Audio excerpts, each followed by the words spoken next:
Boa noite, terça-feira, 4 de junho, você vai saber agora o que é destaque no Jornal da Guará de hoje. Agências bancárias voltam a ser alvo de bandidos no Maranhão. Investigações para localizar quadrilhas avançam pouco. Em estado de greve, professores da rede pública reclamam da dificuldade estrutural das escolas públicas de São Luís. Medo do desemprego ronda a categoria dos cobradores de ônibus na capital. Empresas já oferecem demissão voluntária. Veja também, o presidente do Partido Novo visita o Maranhão em agenda de compromissos. E uma exposição que mostra a beleza do tradicional festejo do Divino no Maranhão. A partir de agora, no Jornal da Guará.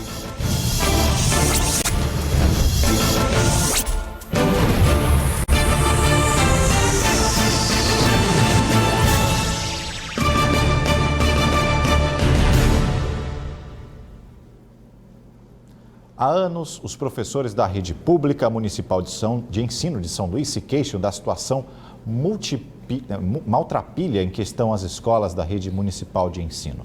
Em contrapartida, o município de São Luís argumenta que há uma política de renovação das unidades educacionais, o que os docentes alegam não ver. Some-se a isso o fato que falta estrutura nas unidades. Está pronto o barril de pólvora da educação.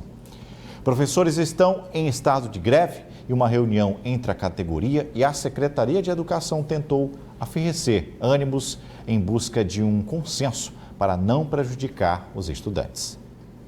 De acordo com o Sindeducação, do mês de janeiro até agora, já foram enviados mais de 50 ofícios para a Secretaria Municipal de Educação, cobrando providências para diversos problemas. Ao todo, eram mais de 120 dias sem nenhuma resposta da gestão municipal, que hoje finalmente recebeu a categoria para uma reunião. Porque quando existe diálogo, não há reclamação. Agora, o sindicato tem reclamado a postura da Secretaria de Educação de não resolver, de não sentar, de não dialogar sobre os problemas pontuais. Nós temos problema de todos os tipos. O vereador Samarques, que participou da reunião, se comprometeu em acompanhar de perto todo o processo de negociação da gestão municipal junto aos professores, sobretudo na busca por soluções de problemas que afetam a educação. Eu acredito que a partir de agora, com essa intermediação e essa fiscalização mais incisiva do Legislativo, eu acredito que a situação vai melhorar. Porque nós estaremos de olho agora em qualquer tipo de reivindicação, em qualquer tipo de pleito da categoria dos professores e dos pais dos alunos. Os professores estão em estado de greve e pretendem se manter assim até que haja uma resolução para os problemas apontados nos últimos meses, que vão desde o fechamento de escolas por questões estruturais à falta de garantia de direitos trabalhistas para profissionais de educação. A gestão municipal se comprometeu em organizar um calendário de reuniões com a categoria, a ser divulgado nesta quarta-feira. Novamente eu digo que foi necessário o posicionamento da Câmara Municipal para que hoje o secretário pudesse nos receber. Os passageiros do sistema de transporte coletivo de São Luís já perceberam que muitos veículos estão sem a presença do profissional chamado de cobrador. E cabe ao motorista fazer as vezes de responsável por emitir o troco aos usuários do sistema. Quando isso se faz necessário, só que essa medida tem provocado muita polêmica, especialmente porque o corte destes funcionários teria permissão dos sindicatos rodoviários.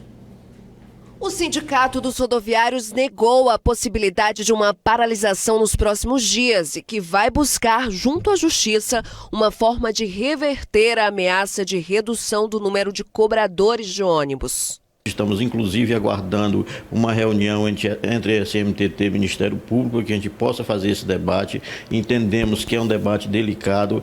Cerca de 2.500 cobradores atuam nos coletivos que atendem a Grande Ilha e as empresas de transporte pretendem reduzir em 20% esse número. Já existem ônibus circulando na capital com o motorista exercendo duas funções, inclusive recebendo o pagamento e passando troco. A intenção do Sindicato das Empresas de Transporte com a redução do número de cobradores é a modernização do sistema de bilhetagem eletrônico. Atualmente são contabilizadas cerca de 800 mil passagens por dia no transporte público da região metropolitana de São Luís. Destas, 25% são pagas em dinheiro. E a meta do SET é atingir quase 100% das passagens pagas com cartão. Isso para reduzir os transtornos dos motoristas que perdem tempo na cobrança das passagens. Na última convenção coletiva de trabalho realizada em dezembro do ano passado, foram definidos o reajuste salarial de 7%, o ticket alimentação de R$ 650 e uma cláusula em que fica claro o posicionamento contrário do Sindicato dos Trabalhadores sobre a retirada da função de cobrador. Sobre a emissão de um comunicado feito por empresa de transporte em que é apresentada a possibilidade de demissão voluntária, o presidente do sindicato disse que vai investigar.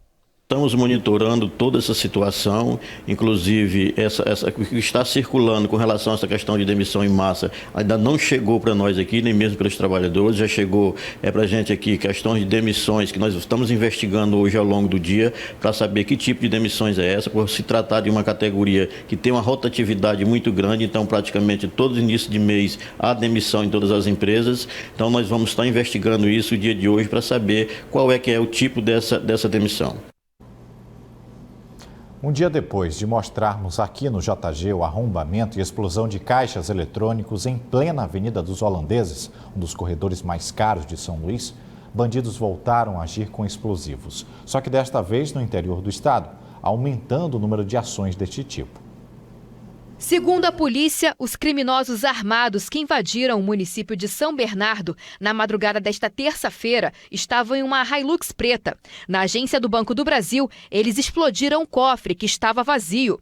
O grupo também arrombou a agência do Bradesco. Depois, trocaram tiros com a polícia e conseguiram fugir, sem levar nenhuma quantia em dinheiro. A ação de São Bernardo, a gente nota que foi uma ação já com um maior planejamento, uma organização com maior quantidade de homens, foi utilizado armamento de grosso calibre.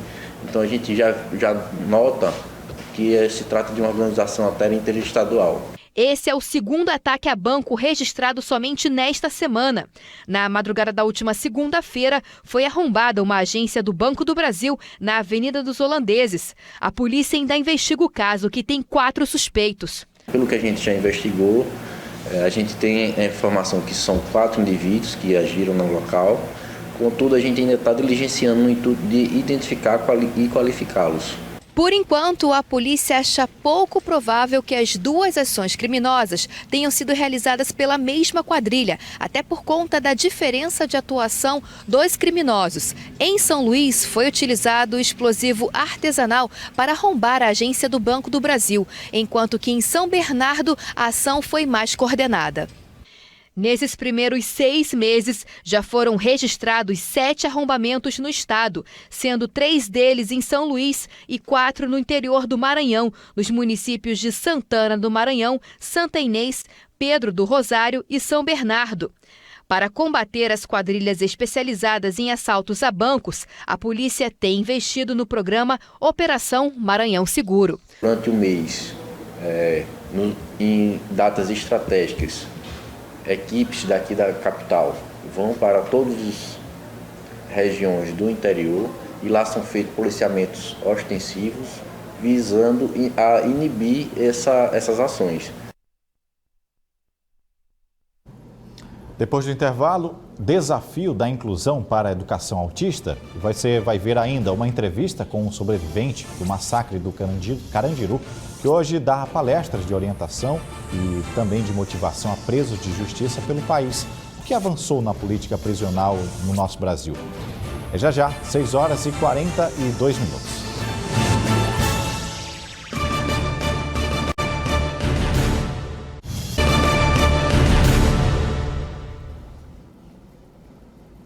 A recente tragédia que ceifou a vida de 55 presos em Manaus, no Amazonas, reacendeu a discussão das políticas prisionais no país, que prende muito e exerce poucas medidas alternativas. Antes desse acontecimento, outros massacres contra presos já haviam sido registrados, como no Rio Grande do Norte. Aqui mesmo, no então Complexo Penitenciário de Pedrinhas, em 2013, talvez o mais lembrado de todos, o massacre do Carandiru, em 1992. Nesse massacre estava presente Sidney Salles, hoje militante, escritor, palestrante em direitos humanos, que veio ao Maranhão conversar com internos do sistema prisional sobre essa experiência e agora conversa conosco aqui no JG. Boa noite, seja bem-vindo. Bom, a gente pontuou aqui algumas dessas situações, Amazonas acontecendo recentemente, mas falando sobre o Carandiru especificamente, virou filme, virou livro, virou um marco nessa problemática. É tudo ficção, aquilo que a gente viu, a gente leu nos livros, assistiu nas telas, ou retrata bem a realidade daquilo que aconteceu? Não, aquilo foi de fato um fato verídico, né? Eu me encontrava presente naquela ocasião, por devido ter praticado alguns delitos, e me encontrava cumprindo minha pena, já me encontrava 4 anos privado de minha liberdade. Para quem não sabe, sou aquele menino do filme do Carandiru, que a mãe leva a carta do Salmo 91, e de repente nós tivemos que ver aquele Auschwitz, aquele Camboja, né?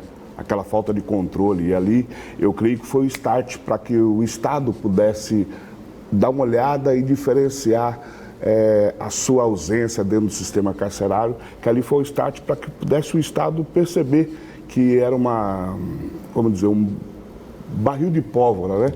E por devido o Estado se tornar ausente, essa calamidade pública que nós temos visto aí. Sidney, também um start para você mudar totalmente a vida. Você cumpriu sua pena, mas aí quando saiu resolveu ajudar quem estava lá. Como é que funciona? Justamente. Assim que eu ganhei minha liberdade, eu tive um pouco de dificuldade até pela minha inclusão social, né? Pelo fato de ser negro, ser analfabeto, sem uma qualificação para o mercado de trabalho, sobrevivendo do massacre do Carandiru, então as portas se fechavam. Mas então eu sou alvejado, eu fico em cima da cadeira de roda e por devido à tortura psicológica de com 25 anos de idade, ser portador de necessidade especial, eu começo a usar muita droga. E eu sou levado para um centro de reabilitação. E nesse centro de reabilitação eu encontro algumas pessoas que me auxiliam. E tive a oportunidade também de conhecer o desembargador Antônio Carlos Maleiros. E ele me leva uma pia de livro, né, dos Código Penal, da LEP, né, Lei de Execução Penal, e falou, se você conseguir decorar alguns textos, aí, alguns artigos, você vai se tornar um auxiliar comigo em algumas universidades, como PUC, USP, Padre Anchieta, Rio Branco, FATEC.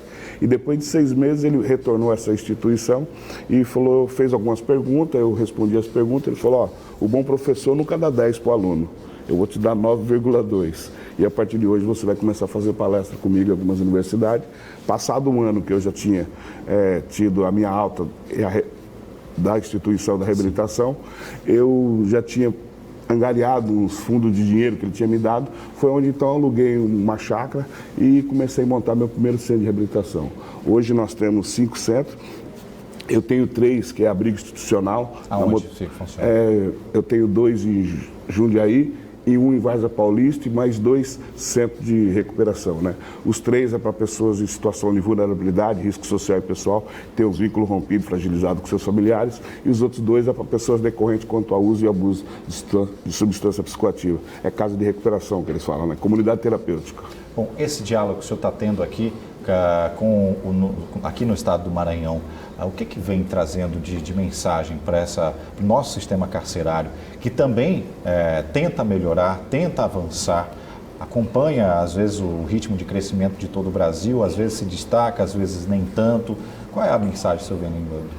Então, eu só me comprometi de vir para o Maranhão porque eu tinha feito um propósito comigo mesmo que eu daria palestra em qualquer ambiente, qualquer local, mas mesmo retornar dentro de um presídio.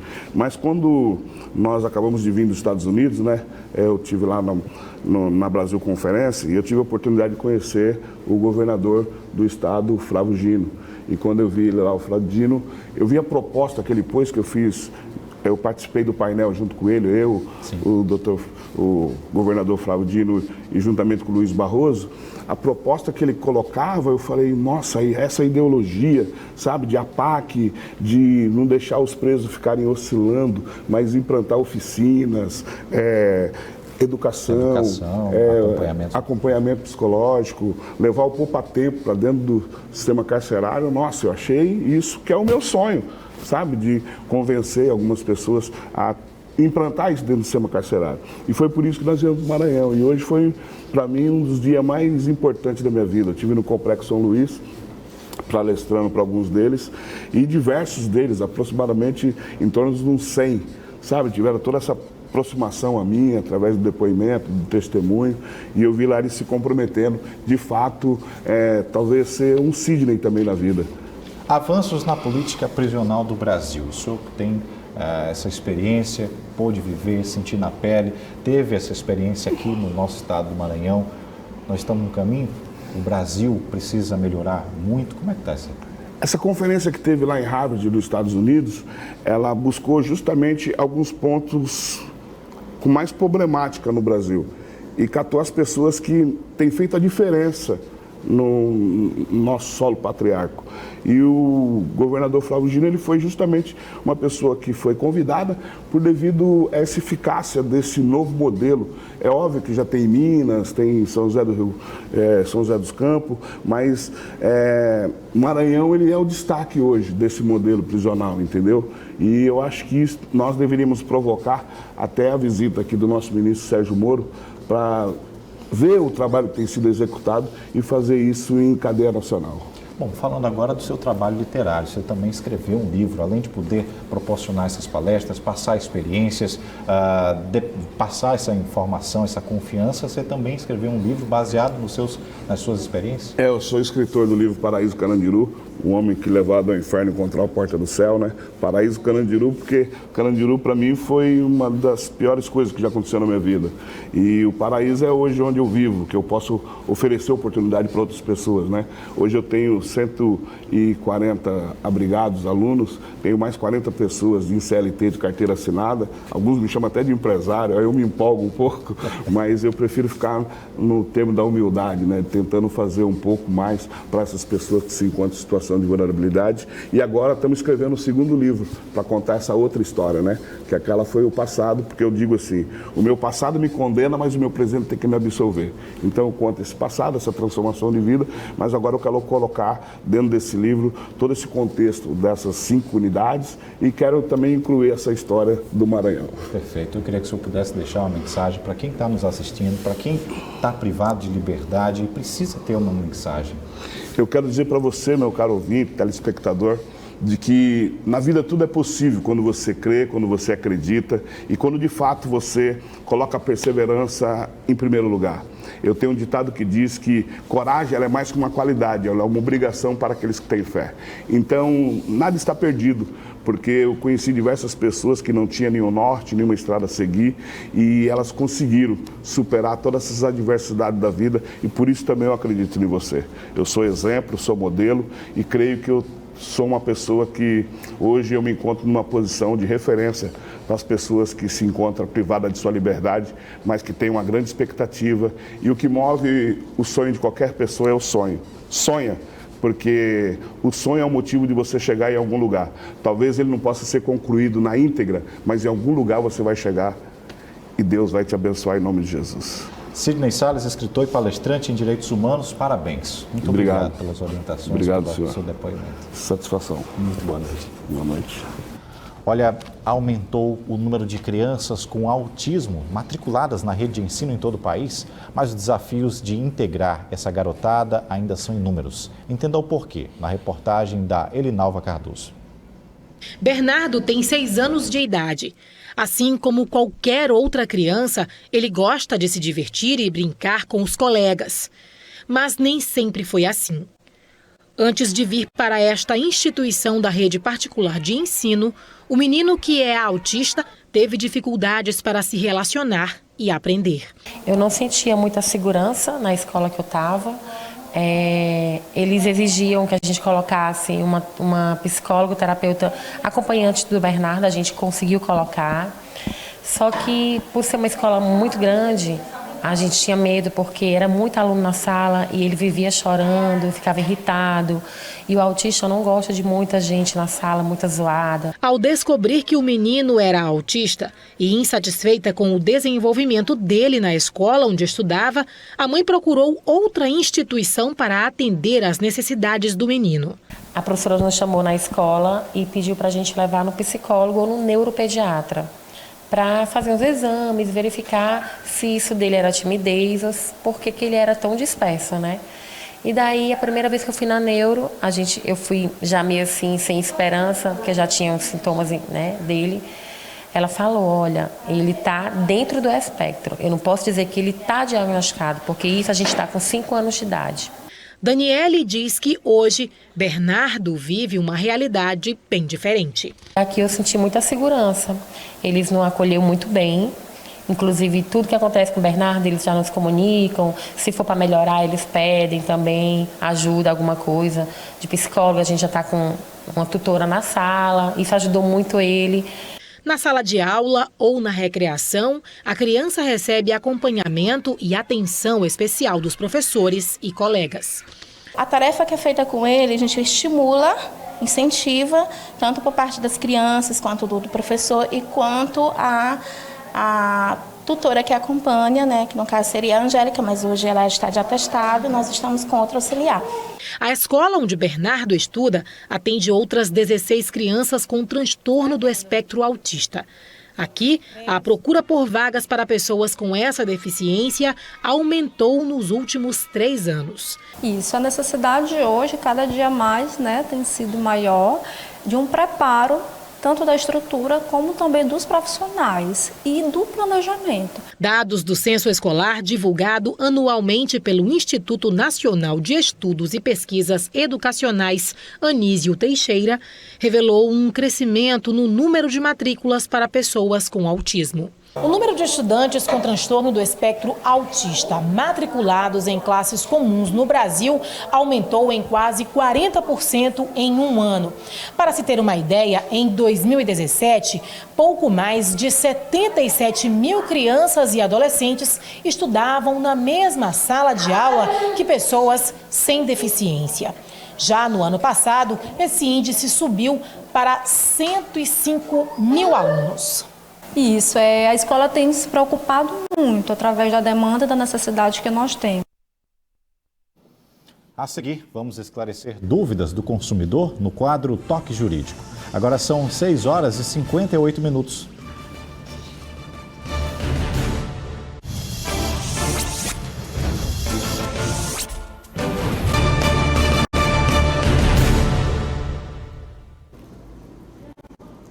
Está na hora agora de esclarecer as dúvidas dos nossos telespectadores na área do direito do consumidor. Eu conversei com o advogado Smith Júnior, que conversa conosco no quadro Toque Jurídico.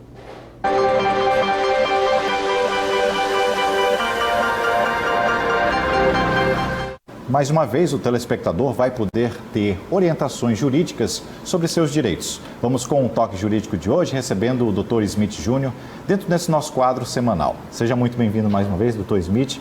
Obrigado, Hugo. Boa noite a todos. Bom, Dr. Smith, temos aqui um questionamento interessante. A gente vive num mundo em que muitas pessoas adotam seus cães, adotam seus gatos, seus animais de estimação como algo muito próximo, né? Como um ente familiar.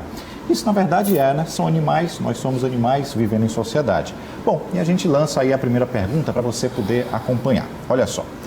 Deixei meu cão ou gato aí no pet shop e ele fugiu. O estabelecimento tem responsabilidade pela fuga? Existe alguma indenização para isso? Dr. Smith. Pergunta pertinente. Pessoal, vamos lá. Hoje, como o nosso amigo Hugo falou, os animais eles integram as nossas famílias. E a relação entre o tutor do animal, eu não gosto de falar proprietário, né? Proprietário, embora a definição legal do animal seja coisa, eu seria proprietário de algo daquela coisa, mas o tutor do animal, ele pega o seu bichinho de estimação e leva ao pet shop a uma clínica para vacinar, tomar um banho, fazer a tosa. E nesse momento a relação entre o tutor e o estabelecimento aonde ele entrega o seu animal é de consumo. Ou seja, pelo Código de Defesa do Consumidor. Bem, o que regula essa relação basicamente é o artigo 14º do CDC, que diz que o fornecedor de serviços responde, independente de culpa, pela falha na prestação do serviço. O que é que eu quero dizer com isso? O animal está naquele estabelecimento, pet shop ou clínica, e aí ele foge. Nesse momento, o estabelecimento ele é responsável em indenizar o proprietário, o tutor, do animal por essa fuga. Que tipo de indenização nós temos? Danos materiais, que seria o valor do animal, um valor de mercado, infelizmente esse é o termo, a gente não pode fugir disso, e um valor por danos morais, que seria para compensar a dor do proprietário, do tutor, gente, eu falo isso é porque é o costume. pela perda. Porque você vai sentir tristeza, sentimento de abandono por aquele animal tão bem cuidado está na rua. Mas eu sempre digo o seguinte, fugiu, empreenda uma busca nas redondezas, coloque cartazes, use redes sociais para tentar achar o animal. Mas trate o assunto com o tutor de forma responsável e direta. Não conseguiu achar o animal? Chame para uma composição, estabeleça um termo de acordo, indenize pelo valor material do animal, quanto custou, ou outro no mercado similar, e um valor por danos morais, que é para cobrir esse sentimento de dor, de angústia, de perda. E só lembrando, né? Lá vem São João, festas juninas, muito rojão. Tenham cuidado com seus animais de estimação, porque nessa hora que estoura a bombinha, o rojão, eles fogem. Então, atenção redobrada para isso. Perfeito. Vamos seguir então aqui, doutor, para o segundo questionamento. A questão é sobre atestados médicos, né? Atestado de comparecimento pode abonar faltas no trabalho? Também, doutor, a gente vem aí com uma situação muito comum nas empresas, situações, às vezes, até eu vou esticar um pouquinho mais, com relação a um filho, acompanhar um filho, um parente mais próximo. Se o senhor pudesse nos explicar, então, o atestado de comparecimento pode abonar faltas no trabalho? A resposta logo é não, mas eu vou dar um rápido panorama sobre isso. O que às vezes as empresas e o empregado confundem é o atestado médico, que já falamos em programas anteriores. O atestado médico emitido por um médico, ele abona a falta por um determinado período que aquele empregado não pode comparecer ao trabalho. Agora, o atestado de comparecimento, o que é isso? De repente, um trabalhador ele tem que acompanhar um filho numa reunião do colégio, a esposa numa consulta médica, um genitor numa fisioterapia, qualquer que seja o motivo que ele deve se ausentar daquele trabalho. Aí o que é que você tem? Você tem aquele atestado de comparecimento para justificar sua falta no local do seu posto de trabalho junto à empresa. Mas veja bem, você com esse atestado não está isento de ter o dia de trabalho descontado ao final. E também um detalhe, o atestado de comparecimento, ele não é para o dia todo. Se a reunião do filho no colégio é só meio expediente, vá trabalhar à tarde. É seu dever, é sua obrigação, trabalhador. E nós temos uma exceção pelo atestado de comparecimento. Se refere à gestante. Porque a gestante, ela tem o pré-natal. Então, ela vai ter que se ausentar do trabalho para fazer consultas, exames.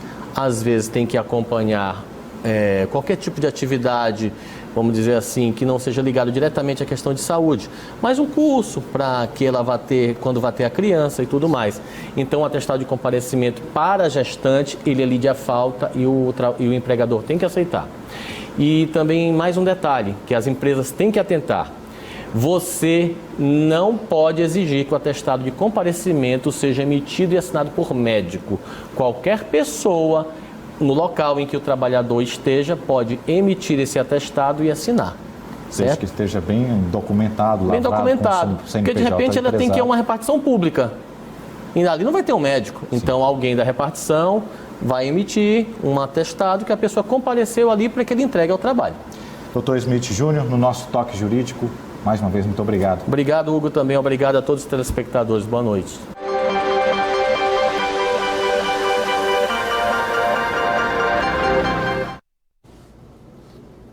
Semana que vem voltamos com uma nova rodada de perguntas com o Toque Jurídico.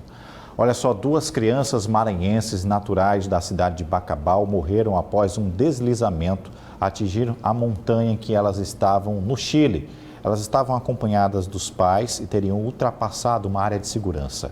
Cálida Trabucci Lisboa, de 3 anos, e Isadora Bringel, de 7, não resistiram aos ferimentos. O Consulado do Brasil no Chile está prestando apoio às famílias. Os familiares viajaram para fazer a liberação dos corpos. Essa é a imagem do médico Marcelo Bringel, pai de uma das vítimas da tragédia ocorrida no Chile, no momento em que falava no celular. Ele estava visivelmente desesperado. A imagem logo repercutiu e causou uma grande comoção na cidade de Bacabal, onde as 2 crianças envolvidas no acidente moravam. Cálida Trabucci Lisboa tinha 3 anos de idade e Isadora Bringel, apenas 7. Elas morreram depois de serem atingidas por uma rocha que se desprendeu de uma das montanhas em uma região na Cordilheira dos Andes, no Chile.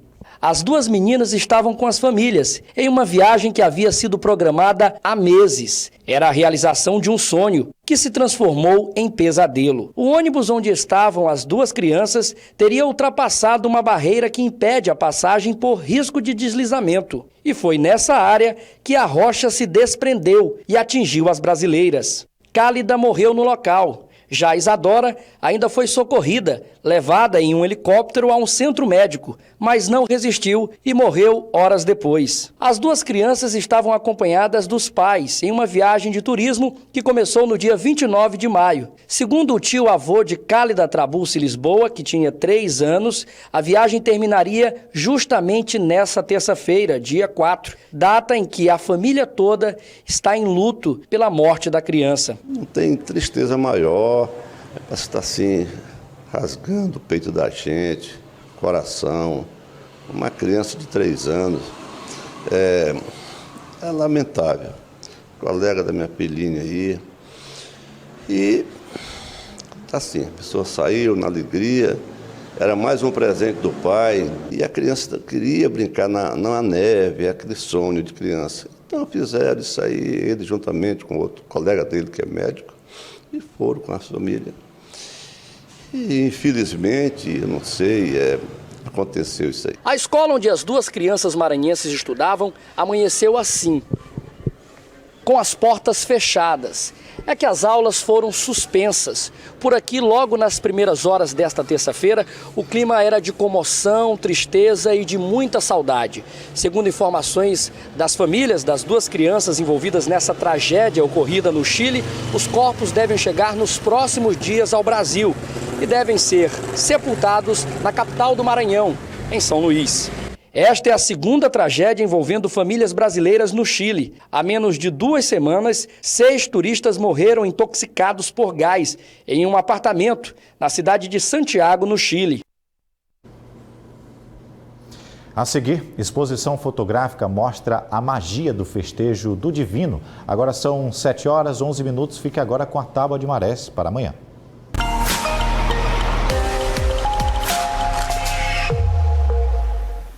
Para esta quarta-feira, podemos observar a primeira baixa-mar a 1h59 da manhã, com 0,6 metros. Em seguida, a pré-mar, às 7h58, com 6,1 metros. Às 2h29, acontece a nova baixa-mar, com 0,1 metro. Por fim, a pré-mar, às 8h31, com 5,6 metros.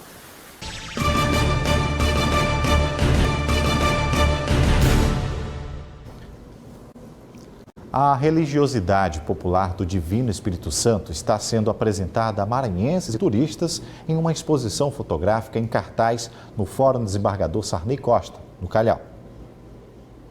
A captura dos detalhes eterniza a simbologia da festa do Divino Espírito Santo, tradição na cidade de Alcântara, no Maranhão. O artista percebeu nas caixeiras estas senhoras que ditam o ritmo da festa e em tantos outros momentos o motivo para expor o trabalho fruto de 6 anos de entrega ao festejo. Percorrendo pelas cidades de Alcântara, pelas casas de festa, registrando tudo. O momento do levantamento do mastro, das primeiras missas, das ladainhas, de estar na cozinha, vendo as cozinheiras trabalhando, fazendo as comidas, né? Que a fartura reina no período da festa naquela cidade e eles não cobram 1 centavo por nada, bebida e comida, tudo por conta dos festeiros. No primeiro dia da exposição, a fotografia que mostra a multidão acompanhando o festejo do Divino prende a atenção de quem visita a Galeria de Arte do Fórum de São Luís. Então é um momento importante na cultura do Maranhão, né? O festejo do Divino Espírito Santo. É um registro que vai ficar para a memória também, né? A partir de um olhar particular de um fotógrafo, cada pessoa vai ter um olhar particular. Cores quentes se equilibram ao preto e branco, assim como os personagens ganham o mesmo destaque que os casarões e igrejas do município de Alcântara, que se torna de maio a junho uma cidade santuário.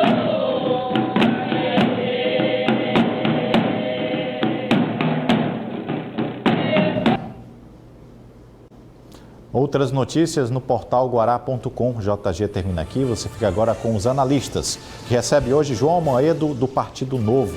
Ele está em São Luís participando de uma reunião. Em pauta, as reformas que o Brasil precisa. Uma ótima noite para você e até amanhã. TV Guará, o seu canal com o Maranhão.